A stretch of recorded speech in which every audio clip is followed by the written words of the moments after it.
morning, everybody. Tarryn Reeves here, the CEO and founder of Four Eagles Publishing and the publishing house Concierge. And today I am joined by the lovely Christie Moran, who is one of my authors inside of Phoenix Rising. Welcome, Christie. Thank you, Tarryn. I'm so excited to be here and a part of this project as well.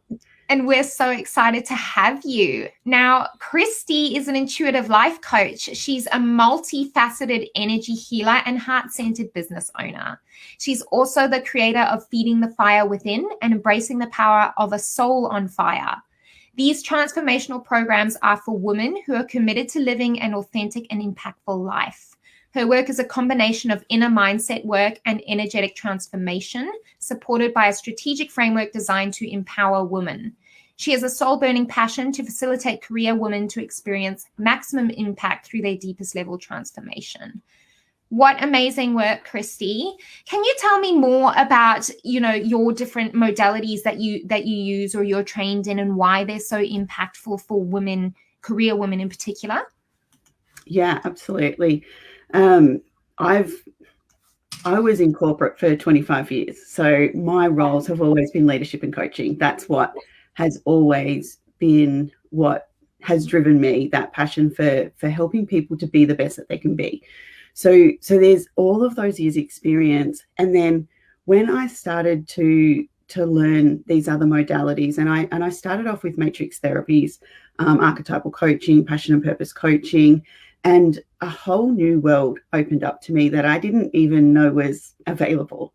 And, I just absolutely fell in love. And I love growing and learning myself. So I just can't help myself. I need to go out and learn more and experience more. And so that led to then me doing other modalities like Psych K, Access Bars, body whispering, Reiki, you name it. I just keep going and learning more because I love the experience of it. I love the growth within myself, but I love being able to support other people to shift and change things and to really step into a life that they've always dreamed of, but at some point begun to think that it wasn't possible anymore. And seeing their face light up, seeing the light come on in their eyes as they go through these processes and really begin to step into that life, it's just beautiful. I can't get enough of it. Yeah, what a gift to be able to give people, right? Yeah. So when you've developed these two different programs, right? Is it a combination of these different energy modalities that you've learned throughout the years, plus your own life experience, I assume? Yeah. And that's why I call myself an intuitive life coach, because whilst I have structure to my programs, and this is a 3-month program and a 12-month program, because you can't change your life overnight. No. It does take commitment and it does take learning and growth. And as powerful and as magical as these modalities are, it still takes time. People still need to go back into their life and put these new ways of being into practice. And new things come up. There's different obstacles that they come across that they've never come across before because they've never been doing life at that level. So it does take time and experience to overcome all of those things and to really become somebody different in a way. And so as I go through that structured program, I'm drawing on all of that experience, my life experience, my past career experience, all of those modalities. And it's really great because I'm able to then really tailor whatever we're doing with that person to their needs and what's comfortable for them, because, people are letting go of past traumas, really tough stuff that is stopping them from living the life that they want to live and moving forward in their career and really feeling confident to be putting themselves out there. And so when they're dealing with this really hard stuff that they've been ignoring for a long time, it's great to have all of those modalities because I can then pull from all of those to support them in the best way possible so that they can especially with trauma, let go of that in a way that is supportive and nurturing. It's not about going back and having to relive it and be re-traumatized. It's letting go of it in a way that's right for them. Yeah. Yeah. Amazing. Mm. What do you feel? This is a bit of a hard one, I think. What do you feel is the best advice that you could give to someone who may be struggling with trauma in their life, or just be in that, I know a lot of people are struggling with this new lockdown and things like that, especially. Like, what is the biggest piece of advice or the best piece of advice that you can give to someone who's kind of a bit down in the dumps, feeling a bit, traumatized by the whole thing? Yeah. We get stuck in polarity. And what I mean by that is there's always two ends of the stick. So in order to have something that's amazing, there has to be something that's not. To have hot, we need to have cold. And when we get stuck at either end, it starts to own us. So when we start to fight against that situation, we want to ignore it, we want to push it away, we are trying not to let it own us, it actually owns us. And at the other end of that stick, if we jump right in and just continue to live it and be engulfed by it, it owns us. So it's finding this middle ground of being an allowance of, hey, this stuff's happening. Whatever's going on in the world right now is going on. Whatever's happening in your life right now is happening. It's being an allowance of, okay, it's happening. So what else is possible? What can I do to change this? How does life get better? It really is being in the question, because when we start to conclude and try and figure it out, we're stuck in it. We're consumed by it, and we can't see the other perspectives. But when we take a step back and we start to ask questions and go, what else is possible? What's right about this that I'm not getting? What are the blessings in this situation? We start to see all of these other options and possibilities, and it starts to lighten up, and we can start to see a way out. Yeah, beautiful. That's great. Being with the question. I love that. And the light doesn't exist without the dark. It's just not possible. No. Like day doesn't exist without night, and the moon doesn't exist without the sun. It's life, right? Yeah. How interesting. Wonderful. Now, you have written a chapter inside of our next multi-author book project called Phoenix Rising. Did you want to give us a little bit of a sneak preview of maybe what you wrote about inside your chapter? Yeah. This chapter is all about my marriage. So I got married when I was 23, 24. And, that relationship only lasted 5 years. And I was, I guess, trying to do the right thing. I already had a son to somebody else. And, I had set myself all of these expectations, and I guess taken on expectations of everybody else as well as to what I should be doing, what type of person I should be marrying. And, on paper, that relationship, him, was perfect. But I wasn't happy. I wasn't in love. I kept telling myself, but he's ticking all of the boxes. If I just try harder, then I can make this work. I can fall in love with him. If I can't, what's wrong with me? And so I got really stuck in this relationship and in my own head, beating myself up because I couldn't make it work, because I was wrong. I was clearly broken. And so it was a massive journey for me to come through that and to get to a point where I could actually leave that marriage and begin a new life. And so it really was, letting that person who I was, the person who had made all of those decisions to be in that marriage, that had to do the right thing. I had to let that part of me die, essentially, and rise from that into the next version of me. And, I wouldn't be the person I am today. I wouldn't have the relationship I have today had I not have gone through that experience. So there was so much learning in that. I wouldn't be able to help people the way I do in my coaching had I not have had that experience. Yeah. So yeah, it was interesting writing about it, and it was a long time ago. This is 15 years ago or something. So it was a long time ago. But even going through that process was really healing. It's one of my favorite gifts that this this writing experience can give somebody. I was surprised. I'm quite I like to think of myself as nicely balanced between the masculine and feminine energies in my business, right? But I'm also a very logical, scientific-based person. Like, I like to know why and how things work and study and that kind of a thing. And I was like, oh yeah, yep, I can write a chapter in this multi-author book project and it'll be easy and I'll knock it out and this is the timeline. And as I got writing, I was like, wow, all of this stuff that I thought I had dealt with came up, and I had massive resistance. I left it to the last minute, and then all of a sudden it just came tumbling out, and I was like, cried for like a couple of hours. It was just this massive release. And since then, since that experience for me, I have expanded in ways that I didn't even know I could. And it was deeply cathartic.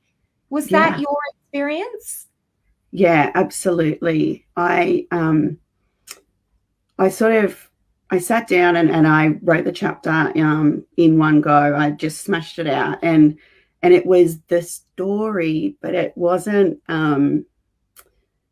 the depth of emotion wasn't in it yet. I needed to, I think, go through that process of putting it all on paper and then sitting with it. And when I went back and went to do my first proper edit, that's when I kind of, I was going through that and taking it to another level and going, no, how did I actually feel in that moment?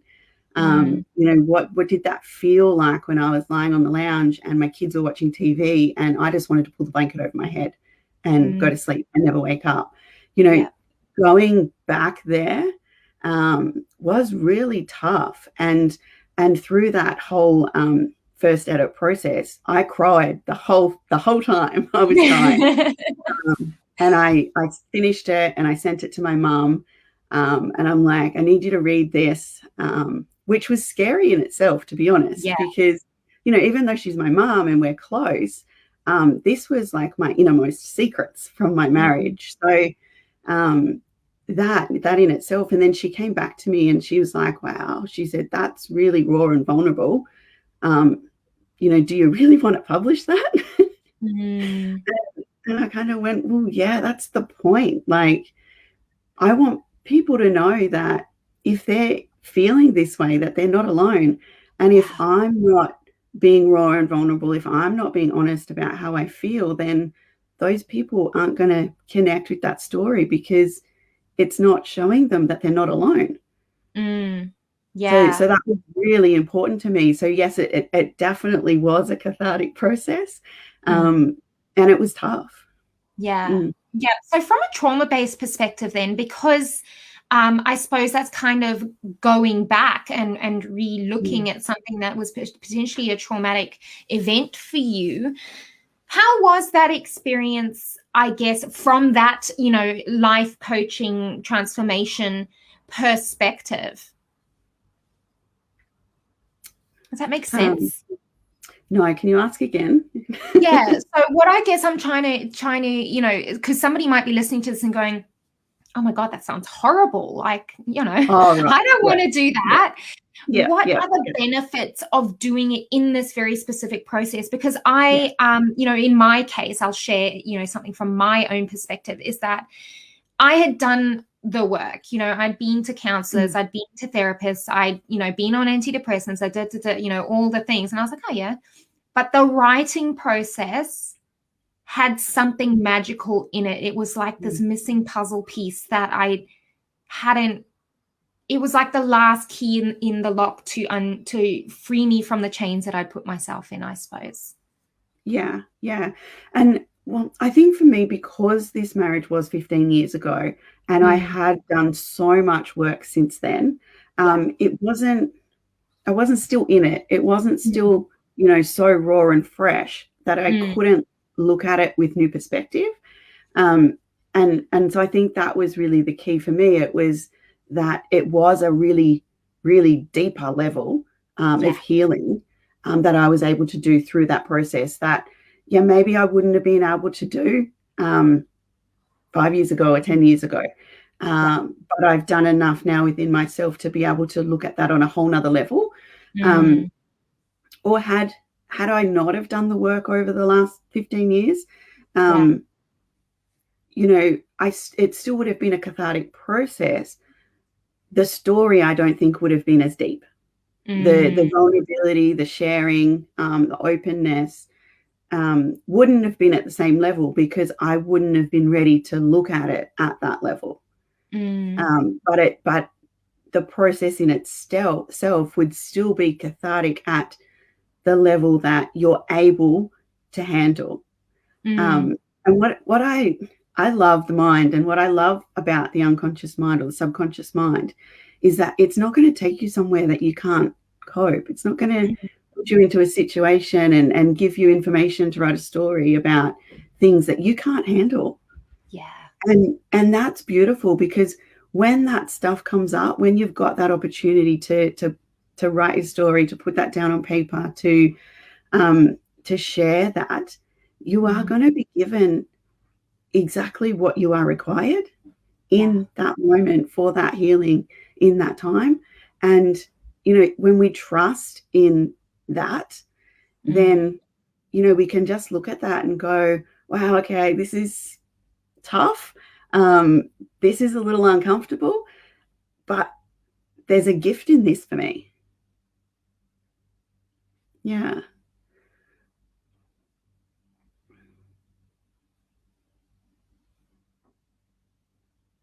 think you're frozen.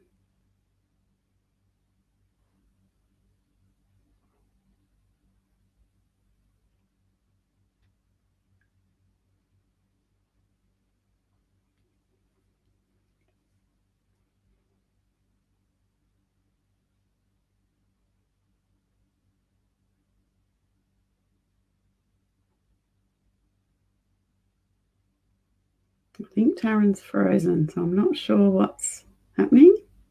We've lost her. I'm sure she will be back on in just a moment.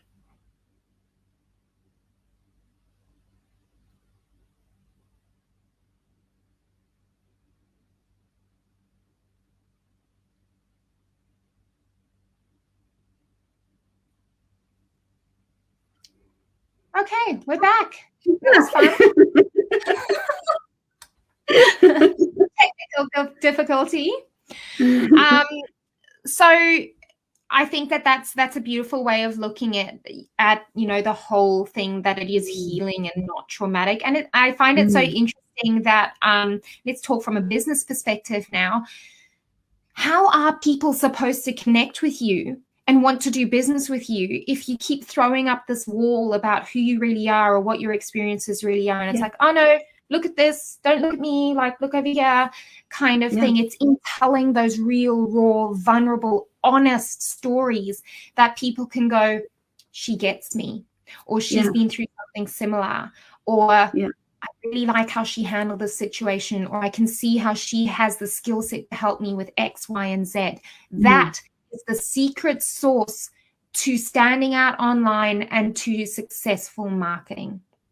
Absolutely. And, being in business and putting yourself out there on social media and doing all of those things, exposing yourself at another level has been a journey in itself. And this chapter has absolutely been a massive part in that journey, because whilst I've been telling snippets of stories and sharing and things already, this is a whole new level.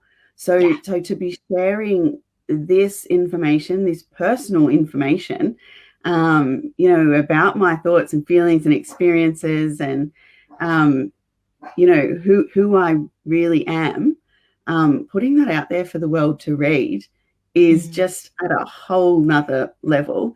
And, I can really see the connection of that to business and people being able to really connect with who I am and what I do, and if I can help them, because they know me on another level now. So I think from a business perspective, it's necessary.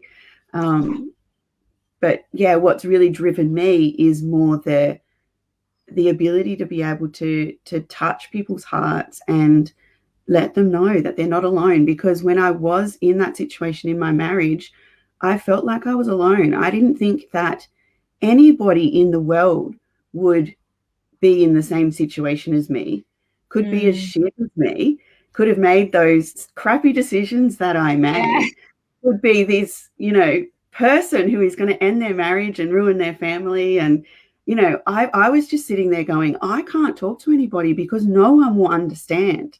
Everybody will judge me. Everybody will hate me. And so if I can, share my story, and somebody sitting out there reading it can go, oh, crap, thank you. I'm not the only one. Yes. Then I've done what I set out to do. Yeah. And I also feel like now that you've done this big scary thing of telling your story in a real, raw and vulnerable way, which is a first for many people, and it takes so much courage. It's like we get braver to just do it everywhere now. It's like this is now the next level version of me. Like, are people going to not like what you have to say? Yeah, some of them. Absolutely. Is it going to hurt? Yeah, of course. But it's like now we have more courage and we're braver and more resilient to move through those scary situations. And the more you do it, it becomes habit, of showing up as yourself. People are throwing around authenticity online, but it's very rare for somebody to actually walk it. Yeah, absolutely. And I it down. Yeah. And I really believe that if we're not being who we really are, if we're not, stepping into ourselves, into our power, sharing who we are with other people, then the world is missing out. We all have our own uniqueness, our own gifts. And if we're not sharing them, then people are missing out. Yeah. I love that. Absolutely love that. Now, why did you choose to write with me and my company under Phoenix Rising? Yeah, I really resonated with the book, the title, Phoenix Rising. Hello. This is the office manager. Yeah. I really resonated with the title. For whatever reason, the marriage story is the story that I felt like I needed to share first. And whilst I specialize in working with driven career women, these women have relationships, they have children, they have lives. So it's quite often the stuff that's going on outside of work that is impacting who they're being when they're at work, what they're achieving in their career. And so it just felt right to me to share that story first. And when I came across Phoenix Rising, women that rise from the ashes to step into their power, like that, to take their place, like that's just really resonated with me. And it was like, I really did need to become more of me. I don't want to say a different person, become more of me to step into that, take my place and step into that power and to leave that marriage. And so it just felt so aligned. And, I'd been watching you on social media and seeing you pop up here and there. And, I did resonate with that word, your authenticity, because you were just being real, and it didn't matter what anybody said. It didn't matter if people judged you. And, that was so aligned to the work that I'm doing and who I'm trying to be and who I'm encouraging my clients to be. It doesn't matter when people judge us. If people aren't judging us, we're not having an impact. Yes. So you're not telling the real stuff if people aren't judging you. 100%. Yeah. It's just surface level. This then is a very real life example of how being real, raw, and vulnerable online can result in business. Christie paid my publishing company to be a part of this experience because of the stories and the way that I was showing up. It's a no-brainer, right? Yeah. Now, Christie is part of my next multi-author book project as well, which is called Corporate Dropouts, From Employee to Entrepreneur. Meet the entrepreneurs who took the leap and soared. And I'm so excited to have her as part of this. And if any of you are listening and are interested in having this amazing life transforming experience, because it's not just writing, it is a transformational experience. It will expand you into the next level of you. Please reach out, pop a comment on this video or send me a private message, send me an email, however you want to talk to me. I'm always up for a good chat. Please do reach out because applications for corporate dropouts are now open, and we would love for you to come and join, both Christie and I and the other amazing people in this book. Yes, so, I'm super excited for that one as well, and loving the community, being able to interact with the other authors and bounce off them and see what's happening for them and being able to share. That is such a massive piece of that support, and being able to do this in a way that is comfortable and supportive and effective. Yeah, that's exactly right. Without community, we're not going to go very far. It's something that I'm so passionate about in all areas of my life, is creating community and connection. Real connection. So thank you so much for joining me today, Christie. It's been a wonderful conversation, and I can't wait to read your story, and I'm sure that the people listening can't wait as well. Thank you. I'm really looking forward to it coming out. Me too. Have a wonderful day. You too. Bye-bye. Bye.